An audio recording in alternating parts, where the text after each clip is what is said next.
not shut up and dribble. The champ is here. I must be the greatest. The champ is here. I'm going to continue to stand with the people. The champ is here. I will not lose. I'm a bad man. I shook up the world. Yes, welcome. You could have been anywhere in the world, but you are here with we. My name is EJ, and I got my man. MH. Yes, he is the DB of the show, and we are Black in Sports, giving a voice to the culture that won't shut up and dribble. Here, interviewing the best professionals in the game and in the boardroom, or should we say the classroom.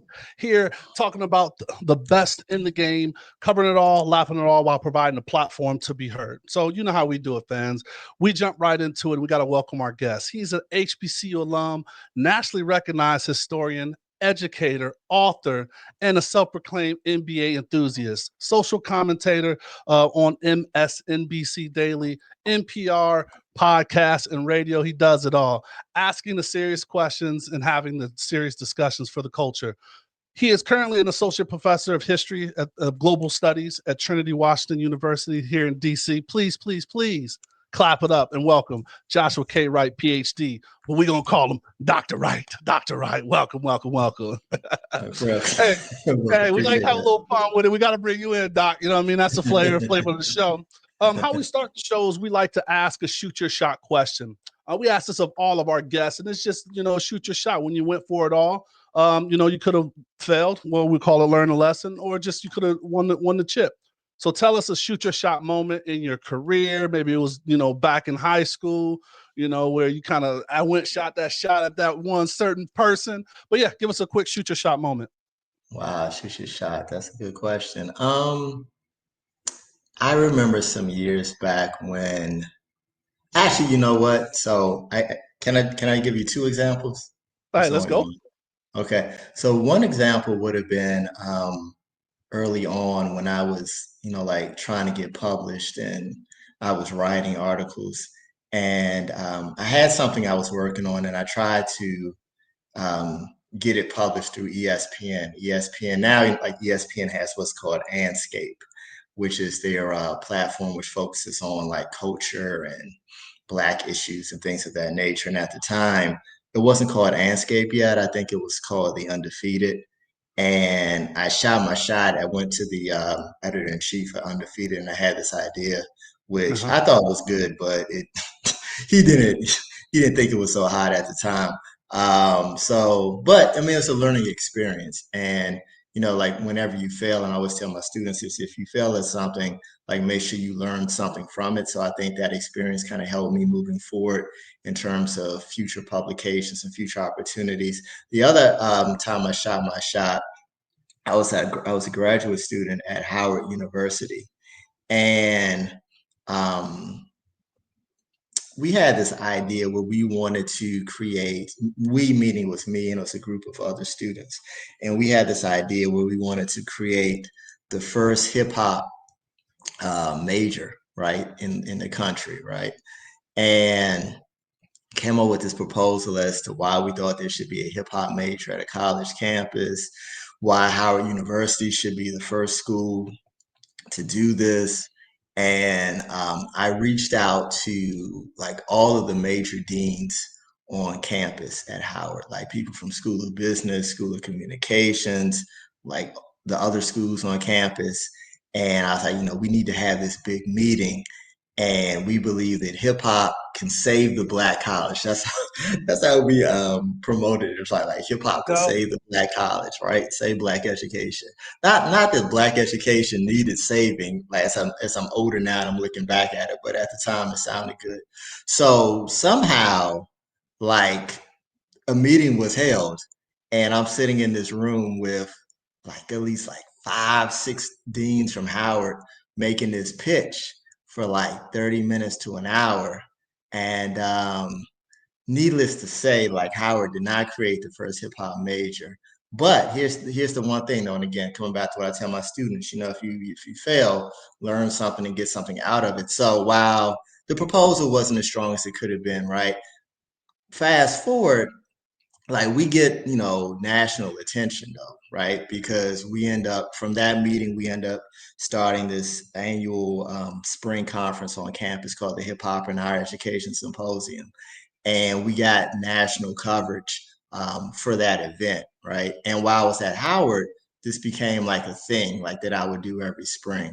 And from the first event where we were focusing on hip hop in the classroom, hip hop in our education, they wrote about, my idea or our group's idea for having this hip hop major. So fast forward a few years later, I want to say Arizona State University becomes the first university in the country to have a hip hop minor, not a major, but a hip hop minor. Then North Carolina Central, they get a hip hop minor, and they have the Ninth Wonder affiliated with that. Then I know Bowie State University in Maryland, they get a hip hop minor. And then like other schools around the country start getting these hip hop minors and then hip hop certificates if they don't have a minor. And just recently, Howard University, when they had the big 50th anniversary for hip hop, which was, I think that was summer of 2024, I believe, Howard had an event on campus called the Hip Hop Symposium, a name they got from the event I started back when I was a student. And at that event, the organizers were talking about how Howard was working on developing a hip hop minor. And, it hadn't been, finalized yet. It hadn't been fully approved, but like they were working towards that. So that's my shoot your shot moment. I shot my shot, I missed, but I think a lot of stuff happened because of me taking that shot. So No, that's outstanding, Dr. Wright. I can't remember the pastor that said this. There's a pastor had a testimony about chasing failure, and he was a basketball and he wanted to make it to the NBA, didn't have the skill set, but somehow he was writing people about chasing and wanting to try out, and he ended up trying out for the Phoenix Suns just off kind of chasing that failure, and he didn't make the team, but there's a message in there. So I appreciate you sharing that as well. Where did your love for sports in general start? when I was a kid, um, my mom, like, so when I was really young, my mom was finishing up school. She's finishing up graduate school. And she and my dad, they're married, they're still alive. But she sent me to live with my grandparents in South Carolina in this little small area, small town called Sumter, right? Sumter, South Carolina. So they sent me out there to live with them. And I was there living for, I guess, like the preschool years. And then I moved back and I lived with my parents. But then they would send me there usually like on the summers. So my summers, I would spend like pretty much June until early August in South Carolina with my grandparents. And my granddad was a huge sports fan. Like he loved baseball, basketball, football, like whatever major sports were on, like he was really into it. And he coached a little bit, like he coached basketball for a little bit. And my granddad, he was a, old school black man. He was a hard man, like he didn't like to show like a whole lot of emotion. I mean, not to say that like he never showed emotion because he did, but like, it wasn't like his nature just to always be like lovey-dovey and everything, right? And I knew he liked sports. And I thought that, well, if I like sports, then like that might be a way to get my granddad to like show more like emotion to me, right? Because when we would talk about sports, we could find something in common that we could talk about, right? So I started watching sports really just to kind of gain my grandpa's affection. And that's not to say that he didn't love me, like if I didn't know sports, right? But when I was a kid, that's how I thought. So that's what got me into sports. And then, I started watching it and then I started playing a little bit. And I was never like a natural athlete. So whatever I did in sports, I really had to work at it. Like I was more of a brainiac, right? I was more good with the books. So sports, like I really had to like put in a lot of extra work to be somewhat competitive or to be somewhat good at it. And I like that though, because as I got older, like I saw that as a challenge for me to kind of step out of my comfort zone and to do things that, maybe you wouldn't expect me to be able to do, right? So that's how I really got into sports. And then the interest and the love and the passion for it just kind of grew over the years. A lot of my friends played sports, and a lot of them were better than me, but I still competed, and we all ended up going to this high school in the DMV called in DMV. I don't know where people are from who are listening to this. So DMV is DC, So, yeah. Maryland, Northern Virginia, right? Now Um, this is black in sports, so most of us don't know the oh, culture. okay. So Yeah. okay, cool. So there's Go a ahead, tell school. them. There, DeMathis, man, don't be shy about it. yeah. I was going to get to it. That's Yeah. a So real one. DeMatha, it's a high school I ended up attending, and the math is a mecca when you talk about sports. I mean, it's great for academics and other things too, but we are very known nationally for our sports programs, right? And basketball in particular.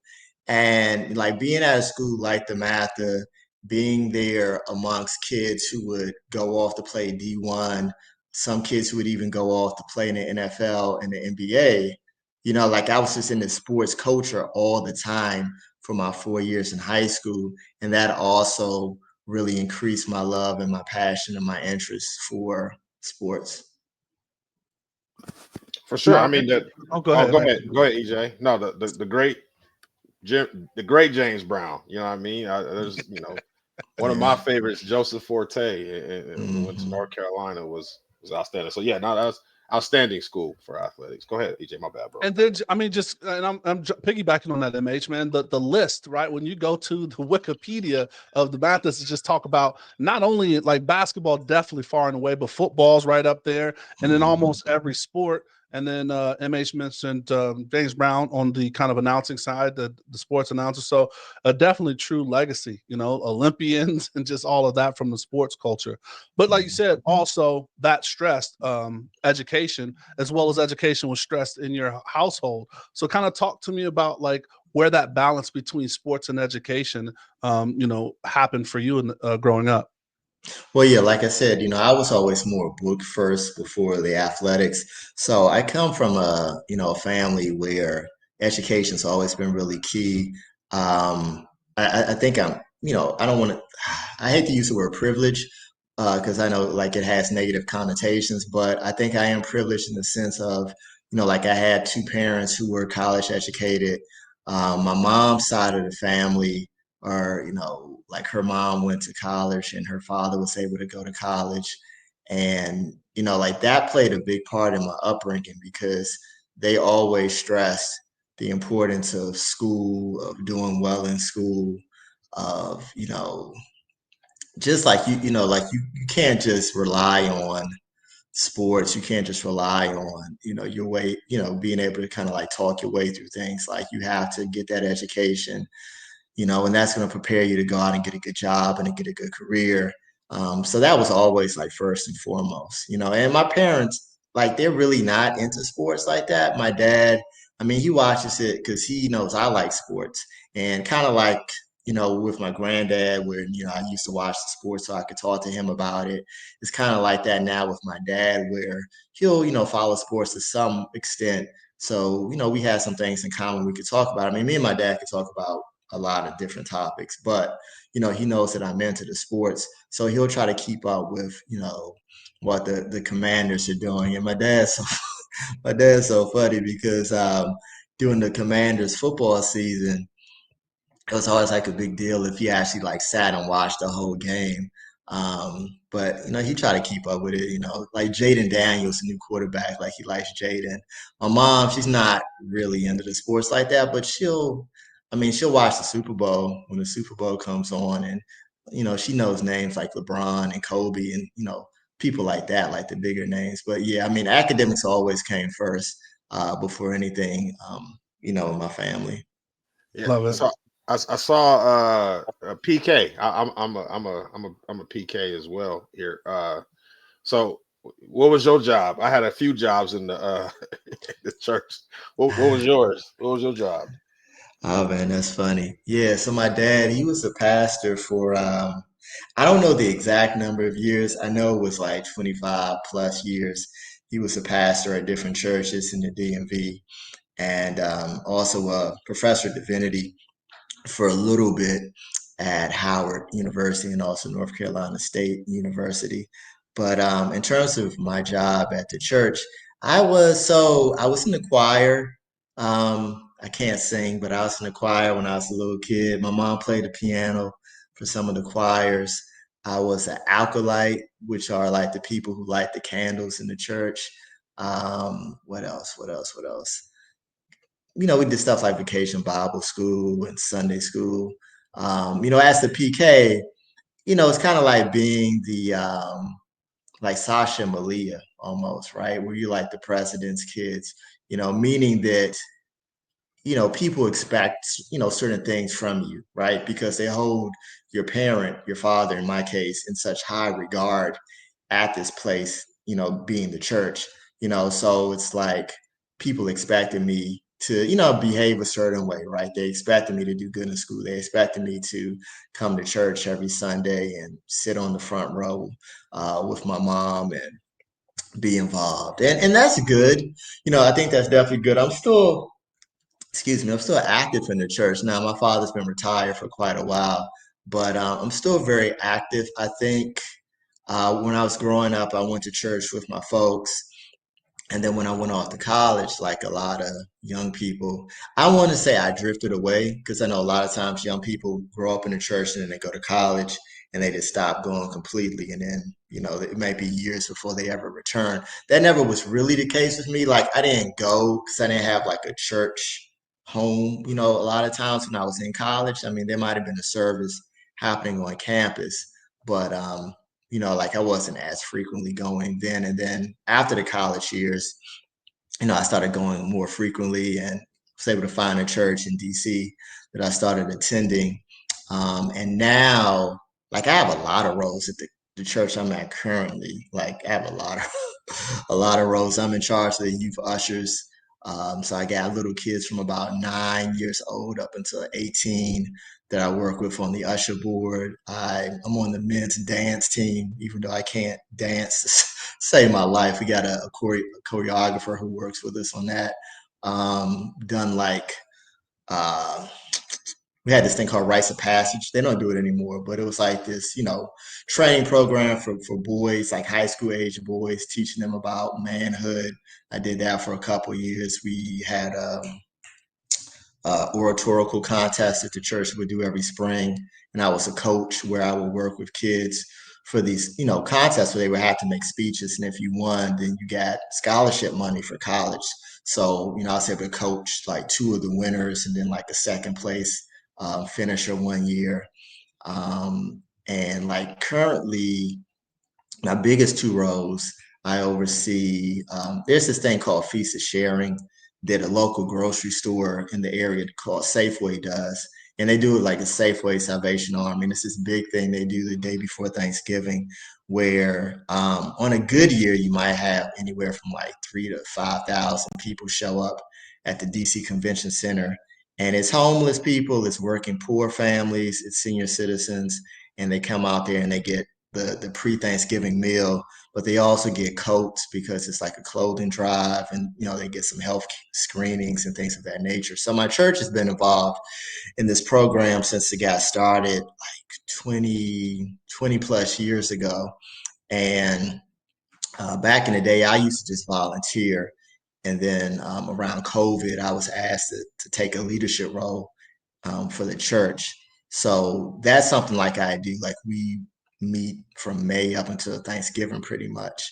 And like I'm really busy with that. And I love that, because it's a chance to really, really give back and help people less fortunate than me. And I'm also currently in training to be a deacon at my church. And that was kind of crazy because somebody nominated me to be a deacon. And it's wild. I don't know if you ever seen the TV show Amen back in the day with Sherman Hemsley from the Jeffersons. He played this character named Deacon Fry on the TV show. I'm I'm loving it. not trying not trying to be Deacon Fry by any means, but yeah. So yeah, that's my life as a PK. I love it. I love that. All right, man. So we're gonna transition a little bit, man. So this is the section we like to call "In the Game," man. This is where we talk about some of like their early career development, and how did you get into teaching? Was that just something that you always wanted to do?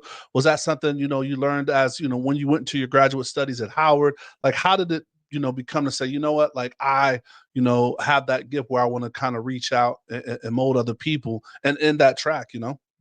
I think teaching was probably something I was destined to do, even though I didn't know it.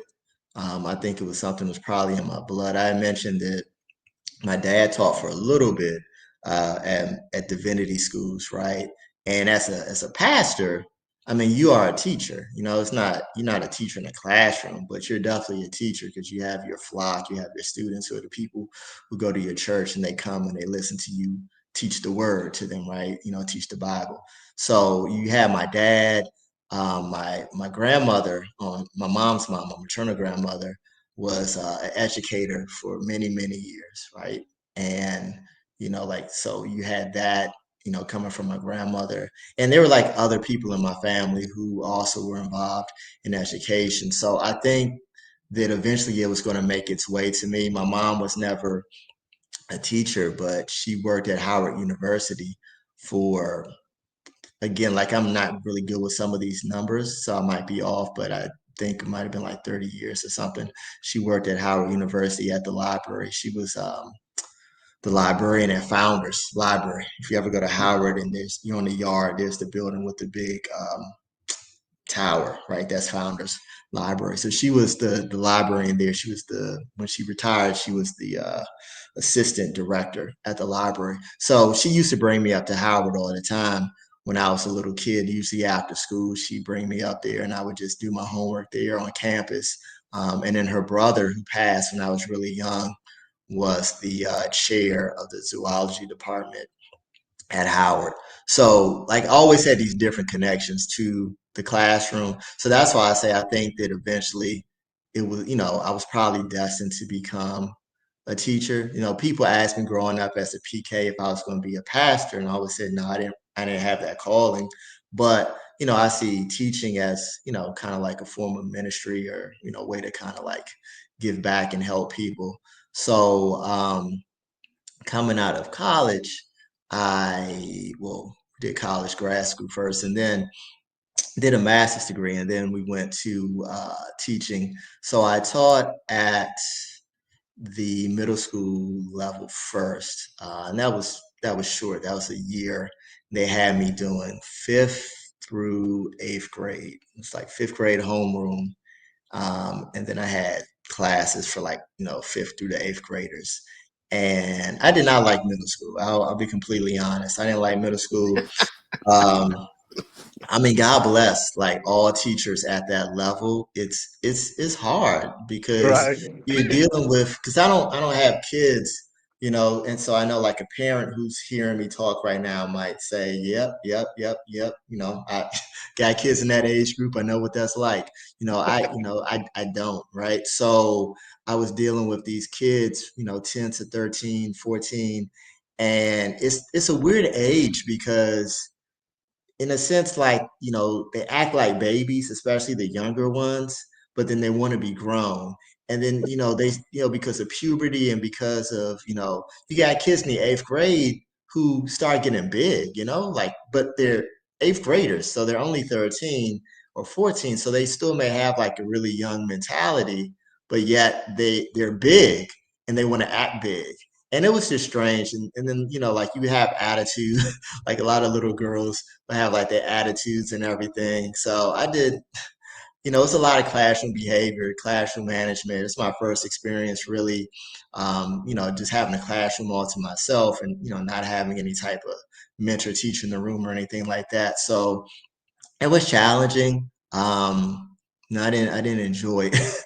Didn't enjoy it, but that was my first experience. But again, you learn. Like we talked earlier. You try something. Maybe you're not as good as it as might want to be, and then from that experience, you kind of learn and take that to the next experience. So from middle school, I ended up doing high school, and high school was a much better experience for me, working with really like ninth through 12th grade in different classes.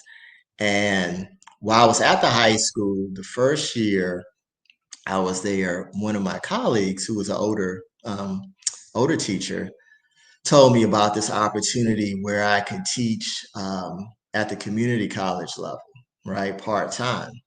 So I took this job part time where I was doing community college classes with the military, right? So Bethesda Naval Base in Bethesda, Maryland, and then also Bowling Air Force Base in Washington, D.C. Like they were both affiliated with this particular college, and they would offer classes to students who are in the military, right, working on their associates and in some cases their bachelors too.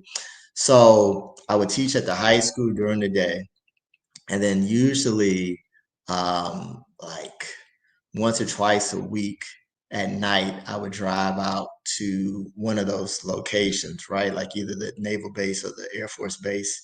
And Right. then I would teach a night class there. And then, sometimes like there might have been a class on a Saturday that I would teach, or if it was during the summertime and we were having like high school, then I would just, teach there. So I did that No, for a you short.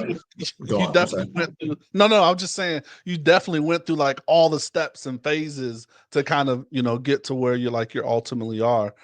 And Yeah. then just with understanding, like, talking to the different levels, and then now being at the collegiate level, how do you understand or go to set a curriculum, right? Like, Mm, um, I know, and I think, being what our show is, what we're ultimately looking to get to as far as in your book, like, how do you get to say, like, or how do you get, to say, hey, I think that talking around sports, the history of sports, or the culture of music, which is one of your other books and things like that. How do you get to setting those curriculums that you think would engage, these students that are coming up that are, have different life experiences? yeah, it's a really good question. I don't know. I think like when you're planning a curriculum, number one, um, like you always kind of have like an idea of, okay, this is the course that I'm teaching, and then these are like the set objectives that I have for the class, right? Like, what are my objectives? What are the learning goals that I have for the students to get out of this at the end of the day, right? And with a lot of classes, particularly when you're talking about the humanities, which is where I am, right? You're talking about the humanities. Oftentimes, you want students to become better critical thinkers. You want students to learn how to develop analytical skills, how to become better readers, better writers. So those are things that like kind of go with any class, that regardless of what the subject is. But then it's like, okay, how do the students get that from whatever subject it is that I'm dealing with, whether it's music, whether it's sports, whether it's history, hip hop. I've taught like a really variety of classes. That's the thing. Like the stuff that I write about, you mentioned music and the sports. The stuff I write about a lot of times aren't things that I really get to teach. Like now, that's not to say I haven't taught that. Like I've taught a hip hop class, I've taught a sports class. I taught a class back in the day at my last university on Spike Lee films, right? So I've taught stuff that does kind of fall within my wheelhouse. My wheelhouse in terms of research interest is popular culture, right? So whether you're talking movies, TV, sports, fashion, right? That's what I love the most. It's the pop culture. But my training, isn't necessarily in pop culture. My training is like in more like the traditional subject matter, right? Which is, good because I need to have that traditional subject matter in most cases when I'm at a university teaching. So like, I've done my last university where I started at after I finished grad school for my PhD, I went to Howard. And when I came out of Howard, and one thing I didn't mention, when I was talking about like my training as a teacher and a professor at Howard, I got to be a part of this program called Preparing Future Faculty, which was a 2-year certificate program where they had people from different disciplines, and Mhm. we worked together on like learning what it means to be a college professor. And you learn all the different components of it, from the teaching to the research scholarship part to the service part, right? So anyway, coming out of Howard, I was teaching at the University of Maryland Eastern Shore, and there I was doing history primarily, but then I was also the coordinator for social studies teacher education, where I was working with students who wanted to become middle school and high school social studies teachers, history teachers, et cetera, right? So, at Maryland or UMBS, I had a set types of classes I was doing, which was like history, African American studies related, and then also education related too, though, right? But then when I came to my current university, Trinity, which I started there in 2019, right before the pandemic, I'm in the global affairs department, and at Trinity, I'm doing history, like typical U.S. history survey course, but then I'm also doing an introduction to global affairs course, right? I'm doing courses in political science as well, because the global affairs department is like this mixture of these different disciplines, right? So I may have some political science courses that I'm doing, like an intro. Like this past spring, I had the honor, and I call it an honor because I really enjoyed this class, I had an honor to teach this introduction to politics class to students from our early college program. And like our early college program is something that the school set up where we have kids from a local high school in DC who take college classes at Trinity. So they're doing high school and they're doing college at the same time. So when they finish, they get a 2-year degree from Trinity, and then they can move off to college. So I had students that I was doing in that politics class. I had a class, this semester on women in the law, and the whole focus of the semester was overturning Roe v. Wade and abortion rights. Okay, so my point is, in saying all of this, when I'm developing a curriculum, regardless of whatever I'm doing, the main point is, what are the objectives? What do I want my students to get out of the class? And how do I make sure that they get whatever it is, if it's sports, if it's abortion, if it's politics, if it's U.S. history, how do they, learn that subject, but also somehow master these different skills that, we need them to develop in this class? That's amazing. Love it.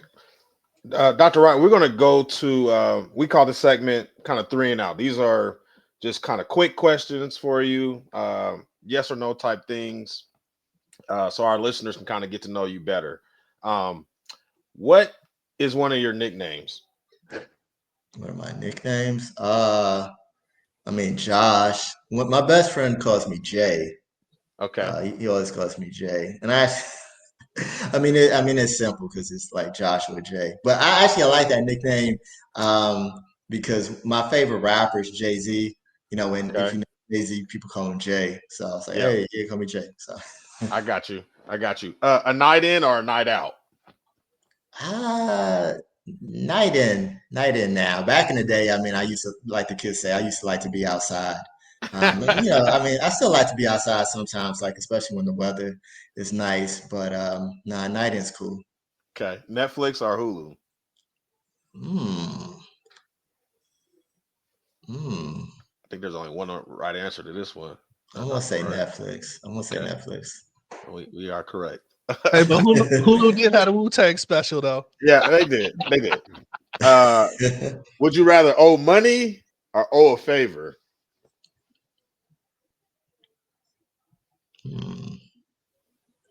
Oh, a favor. I want to try to keep as much money in my pocket as possible. All right, last one. EJ will load this one. Android or iPhone? iPhone. Yeah, okay. And that was the wrong choice. All right. So I never owned an Android, so I can't even really speak to that. I don't really have that's the thing, right? Come on. All right.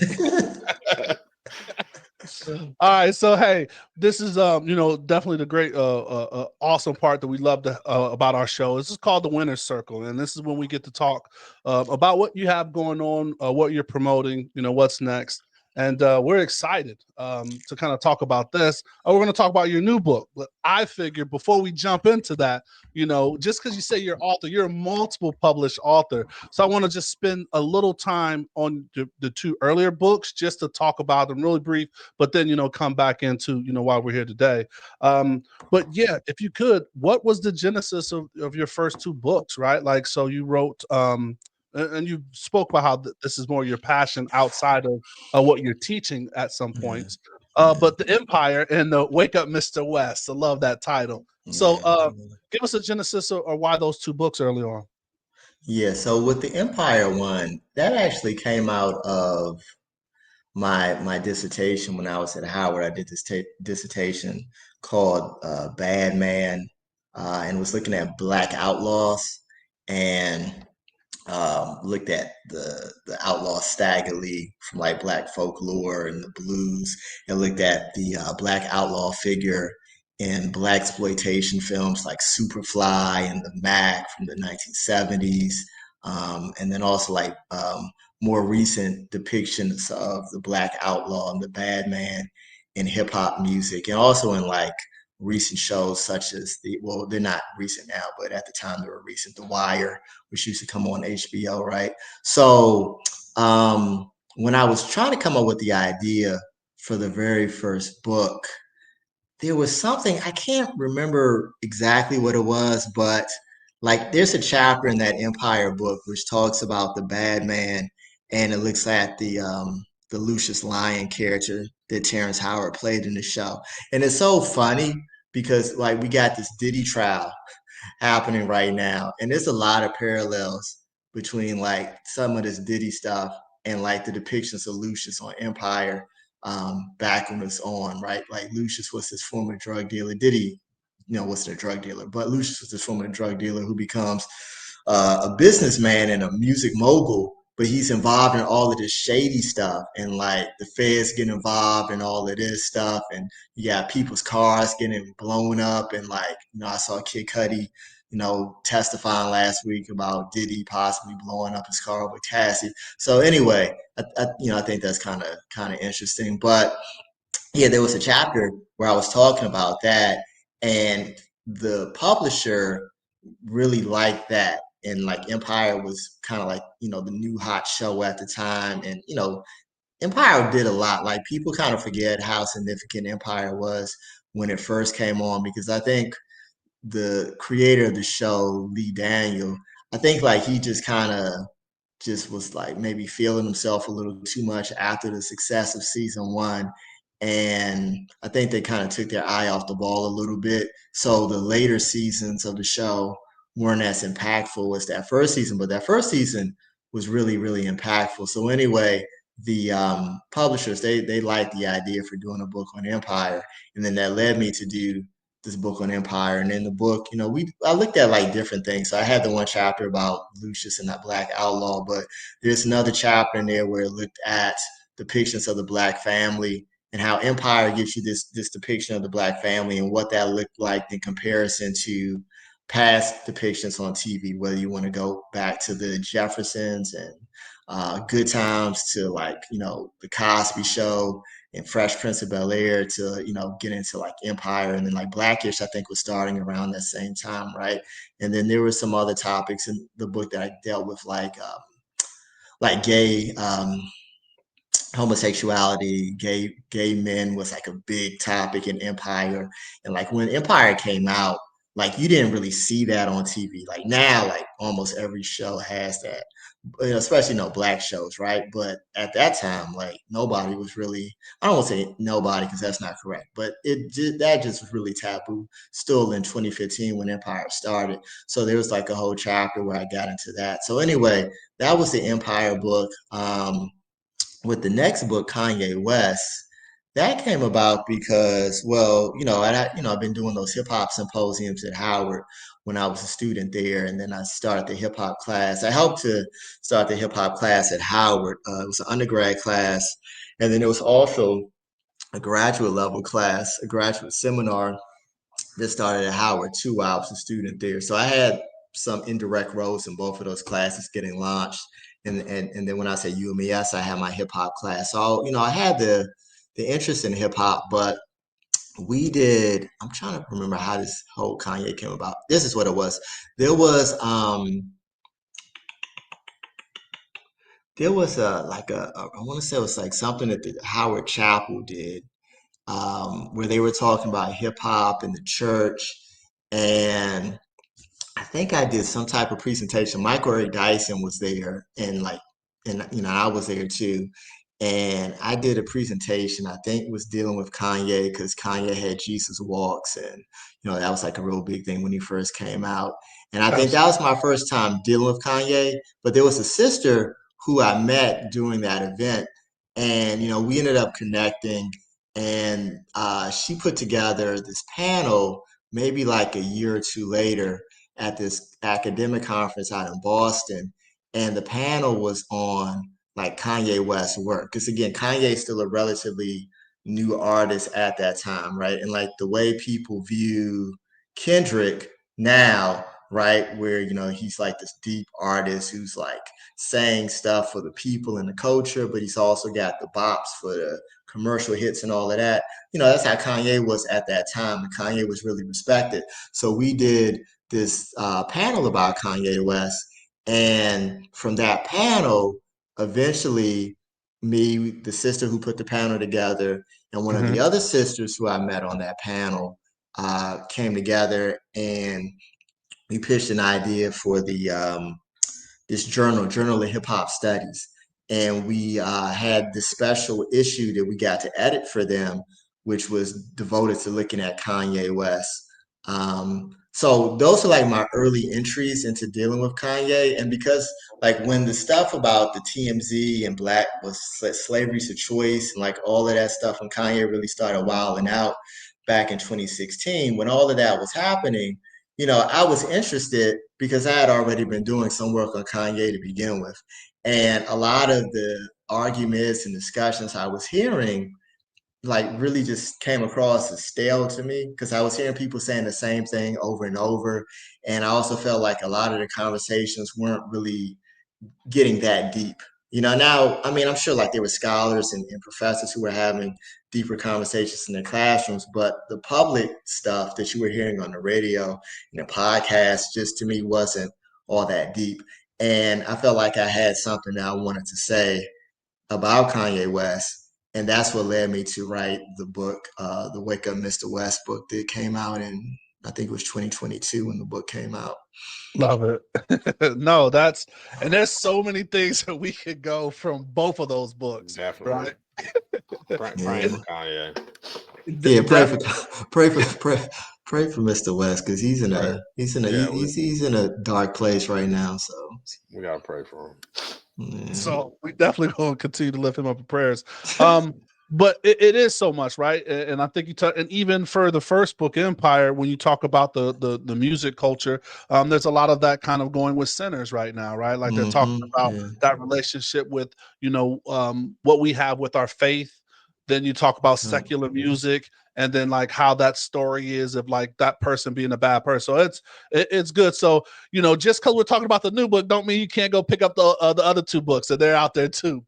But no, please, and let me just say this before we hop to the new book. I'm actually editing, and this project won't be out until what year is this? 2025. This project might not be out until 2026 or the very start of 2027. But I'm editing a book with these two Black female professors where we're looking at Black creators in legacy and digital media. Legacy meaning like the traditional TV, film, but in digital, where you talk about shows on YouTube, on Netflix, on these different streaming platforms, podcasting, and we have different authors who are contributing essays, which are going to be chapters in this particular book. And I think we do have at least one essay chapter, which is going to be dealing with that movie Sinners. So that's, like I said, that's a ways off. It's not coming out right away, but that's coming soon. So just want to kind of put that out there. So that just means next season we get to have you back onto the show. Yeah, hit that siren, EJ. That exclusive. Yeah, hopefully. Awesome. All right. So what we're here for, is, and thank you, like I said, for the time and getting us, our copy. So, the MBA's Global Empire, and I'm putting that up, and we're going to put this, of course, in the show notes and everything like that, so thank you for getting us our copy. I mean, just the way you did it. I mean, I love the hip hop culture. Like when you look at some of the chapter names, like some of the references that, I think we appreciate, starting off with It Was All a Dream. and kind of rolling into the dream team in the six, so that's a reference to, Drake made, the six kind of thing. So, and just the way you actually brought the full historic, like even things that were going on behind the scenes, or that was a part of the scenes that, we really didn't think of. So you did you did music, entertainment, and then now you got into the sports. What was the evolution of this? And I think this is a great time to hit on the global empire because it's coming up more and more. Don't you agree with that, Huge, MH? huge, especially in the NBA, for sure, for sure. Yeah. So, we just posted on our social talking about just in the 2020s, all of the MVPs have been international, right? And it Yeah. showed a graph how it started off. And this, your book is also like a representation of that timeline of how that kind of started. So what made you jump into I mean, is this something from the trend that you saw, or just, kind of being a global historic, like that's your department, in the science doing the globalizations? What brought this about? Yeah, well, I really have to credit my current university, Trinity, Washington University in DC, for this project because my field, honestly, like my interest had always been American based and domestic. Even at Trinity, I'm still more of the American, scholar in our department. But I had to teach. I don't want to say I had to. I had the privilege to teach an introduction to global affairs course at Trinity. I got to do that. I want to say at least 3 times while I was at Trinity, and I also created this global hip hop class while I was at Trinity too. And in the process of doing these courses, especially the intro course, one thing that we looked at in that course was this concept of globalization, right? Where you talk about how our world is so interconnected now, right? Whether we're talking business, whether we're talking culture, entertainment, politics, etc., right? And in looking at like this concept of globalization, we looked at sports a little bit in that class, right? And how sports has become globalized. So that was my first time even really thinking about that. And then we had this global studies symposium. It was a 2-day event we had on campus, and it was just 2 days worth of topics dealing with global issues. And at that time, my Kanye West book had just come out, so I was actually promoting Kanye at the time. But as I'm sitting there at the symposium and I'm hearing all of these different discussions, I think that's where the idea for something like this current book project came about. I think that's where the seeds were planted during that 2-day symposium. And I've always liked sports, as we've already discussed, and in particular the NBA. And I started looking to see, like, I wanted to learn more about the NBA and globalization. There was a book I came across a few years back before I was even at Trinity, that talked about Michael Jordan and Nike and how, like, Nike became this global company, and back in the 90s with Jordan, and talked about the dream team and all of that. So I was already a little bit exposed to that, but I was still trying to find out, well, what other books were out there that talked about what was happening. And I found one book, but it was only one book, and it was okay, but I didn't really think it was that thorough. I thought it read more like an encyclopedia, but I didn't feel like it really hit like a lot of the really deep issues that I try to discuss in my book. And then there were like a lot of biographies about people, and surprisingly, like a lot that actually came out while I was working on the book, and since I finished the book, like just in the last few years, there have been new biographies on some of the international players.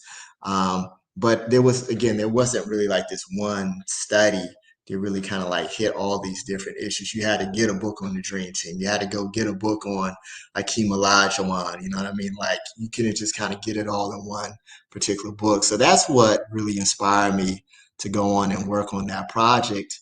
And I had I wouldn't call him a mentor, but it was an older student that I met when I was at Howard, my first year at Howard, and I was trying to figure out what I wanted to write my dissertation on. And what he told me was focus on something like you really love, that you're passionate about, and find a way to make that academic, make that appealing. And that's kind of what I did with Empire, what I did with Kanye West, and then what I did here with the NBA. And I like always try to write in such a manner where what I'm saying could be used in the classroom and like scholars and serious intellectuals could get something out of it. But then at the same time, it could also be just given to the masses and we could just kind of have a talk about it in a barbershop. So, I could talk the NBA stuff and the Kanye stuff. I could talk in an academic setting and get real technical about certain things, but then I could also just break it down to just the average stuff that, a hip hop fan wants to hear, that a sports fan wants to hear. You guys mentioned the NBA MVP, and I think that's really big. And it's a subject that honestly, not so much who wins the MVP, but like there's been this debate that aggravates me to no end, and it's been like the most popular debate in sports talk related to basketball for the last month, maybe a little longer, about this whole face of the league, right? And with the Yeah. MVP debate, so like you said, we haven't had an American MVP since James Harden in 2018, right? And there's this talk of, well, who should be the face of the league?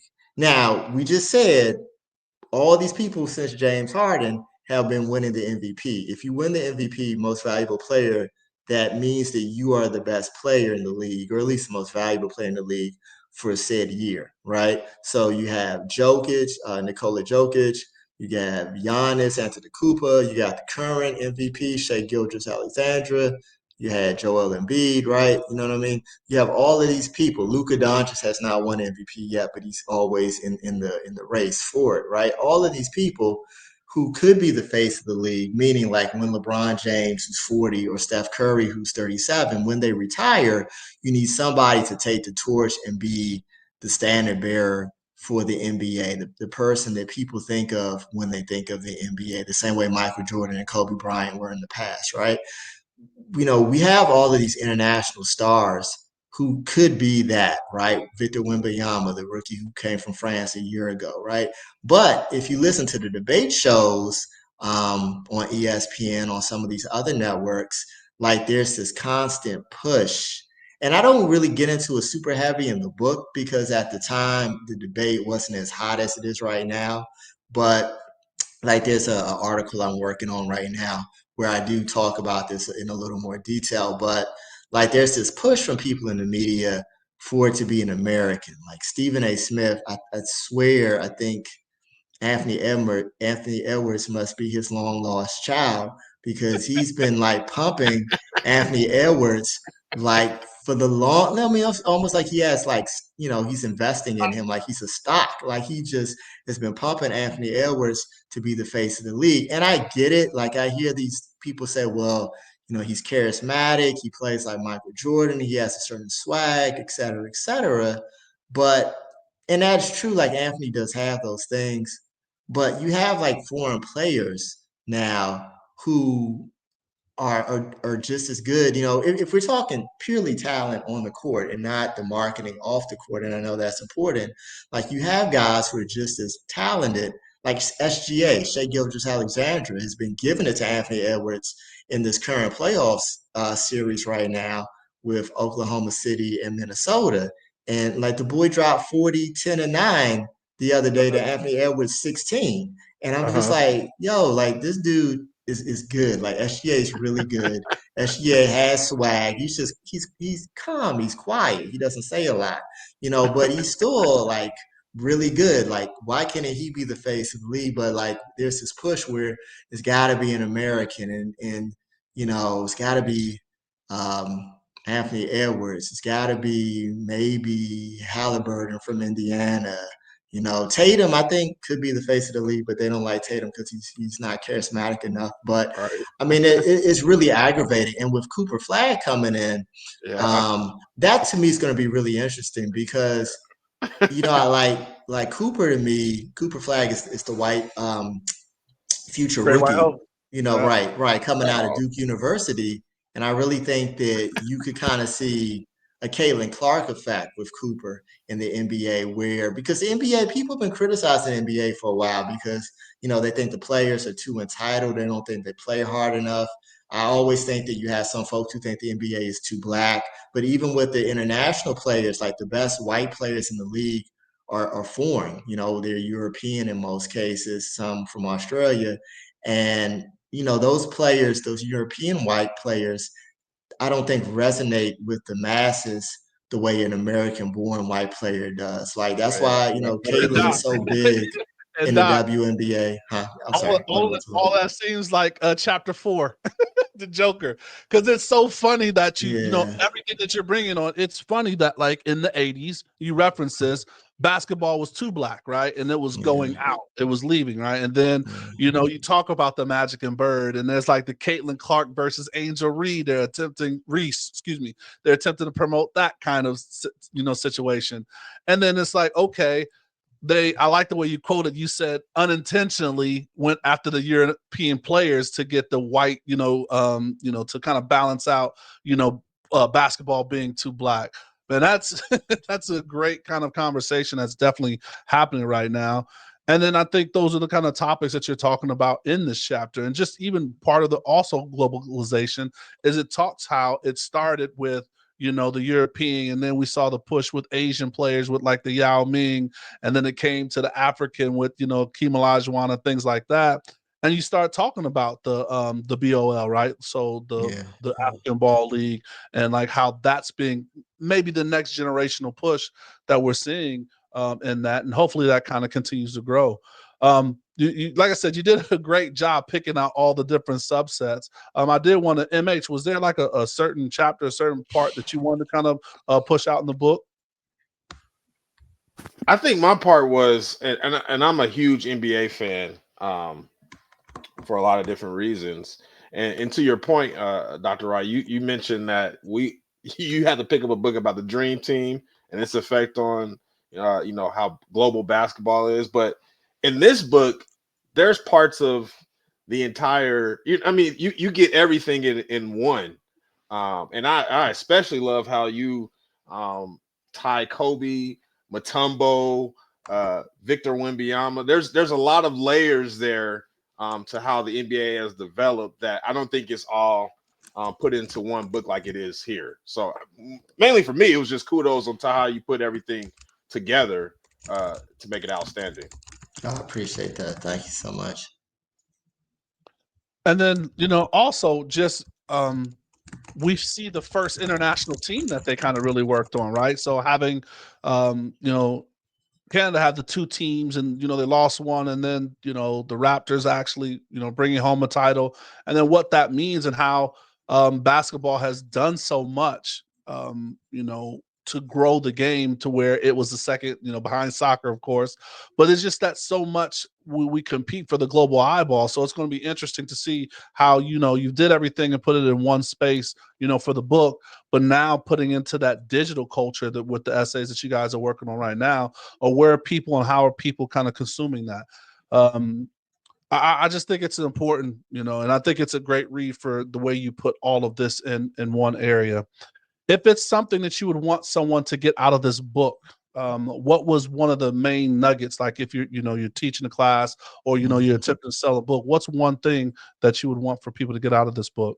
I think that like what you see in the NBA is just a microcosm, right? It's a small sample size of how globalization is impacting everything that we do. Like I'm focused on basketball and NBA for like the 200 plus pages within this book, but that's just a small sample size. And the last chapter of the book, I talk about how other sports leagues are also involved in globalization, right? You see baseball and they have Shohei Ohtani, who's the best baseball player, and he's from Japan, right? You see the NFL, like when they did their schedule release a few weeks ago, like they made this big thing about all their global games. I think it's 7 games the NFL is playing overseas this coming season. My Commanders are going to Madrid, Spain, right? Like, I mean, everybody is globalizing now, and it's not just sports; it's music. The fact that Bad Bunny from Puerto Rico is the most streamed artist in the whole world.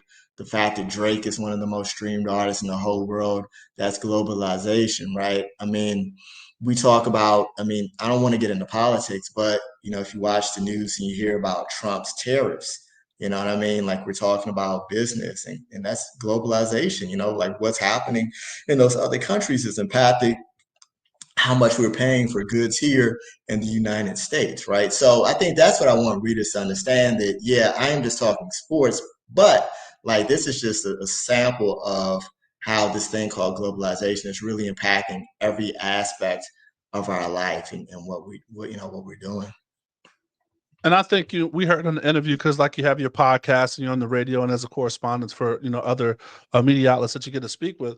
Michael Wilbon talked about that with your interview with Michael Wilbon, just how that sports is that kind of easy way to have those kind of conversations.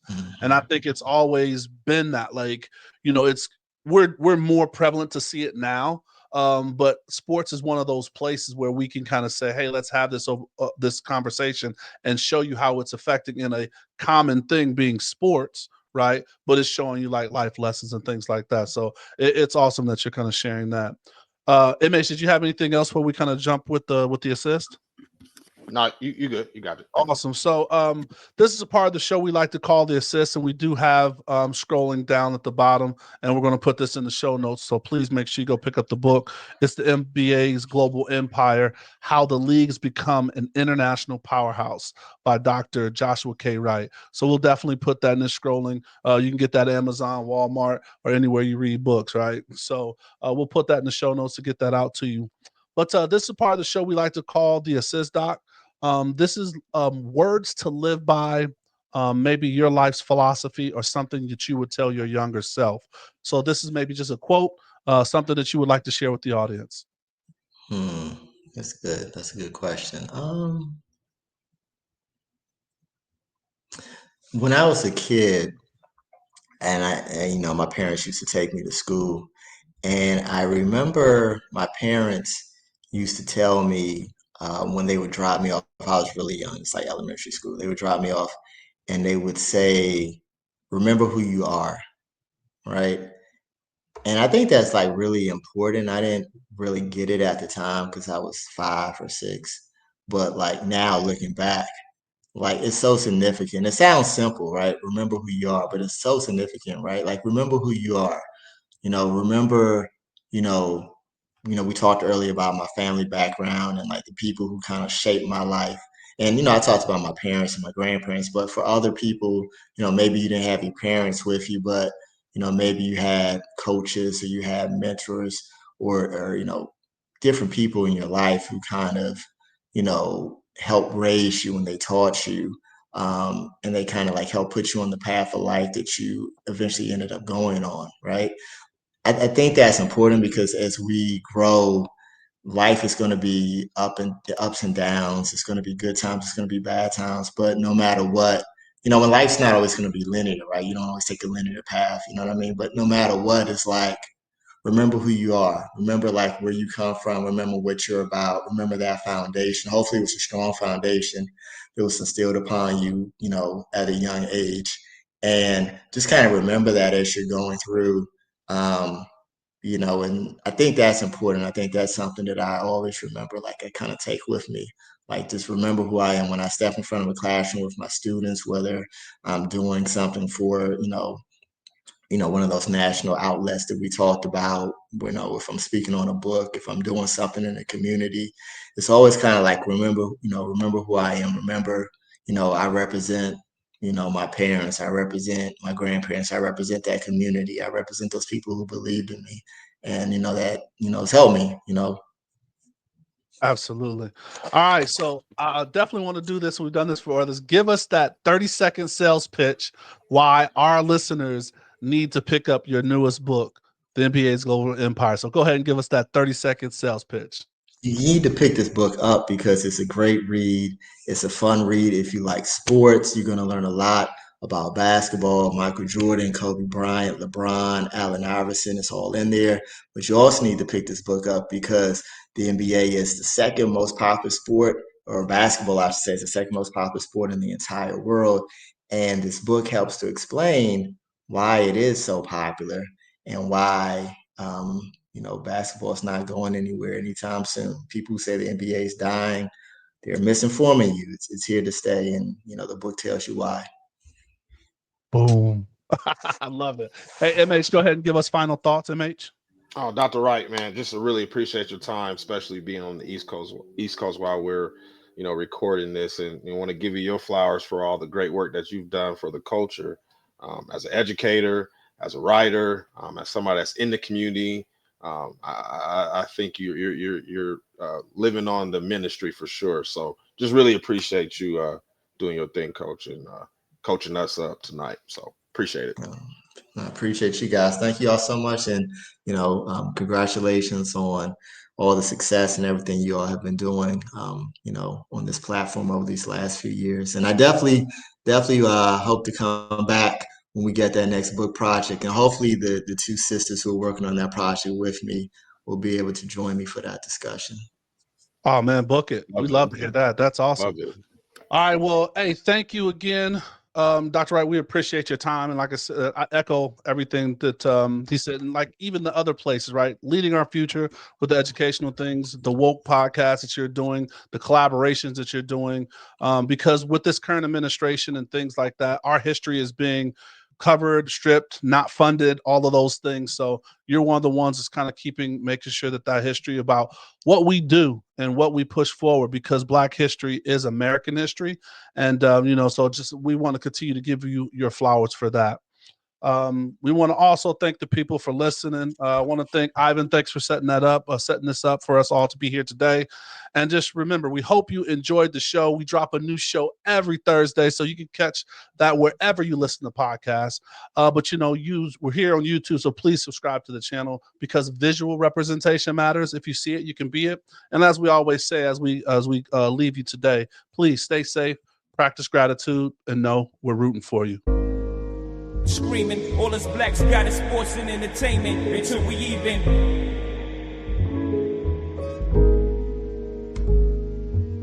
Assuming I'm rooting for everybody that's black.